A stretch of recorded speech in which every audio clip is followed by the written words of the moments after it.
আওয়ামী লীগ সরকারের আমলে পাটুরিয়া ও আরিচা ঘাট এলাকায় পরিবহনে চাঁদাবাজির নেতৃত্ব দিতেন মানিকগঞ্জ জেলা আওয়ামী লীগের সহসভাপতি আব্দুর রহিম খান। আর সদর বাস স্ট্যান্ডে সাবেক স্বাস্থ্যমন্ত্রী জাহিদ মালেকের প্রত্যক্ষ মদদে চাঁদাবাজি করত তার অনুসারীরা। এখন করছে বিএনপির নাম ভাঙিয়ে পরিবহন মালিক ও শ্রমিক সংগঠনের নেতারা।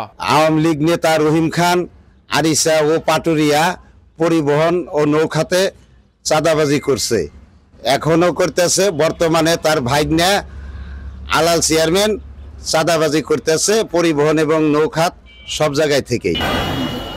ঢাকা আরিচা মহাসড়ক সহ জেলার বিভিন্ন আঞ্চলিক সড়কে চলাচল করে হাজারেরও বেশি যানবাহন।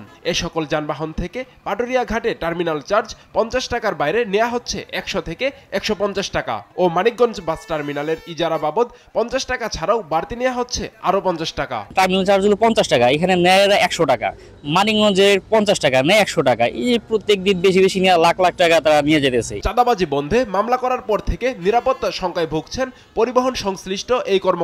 তাদের বিরুদ্ধে মামলা করি, তাদের 3 জন অ্যারেস্ট। এখন আমি জীবনের নিরাপত্তায় ভুগছি।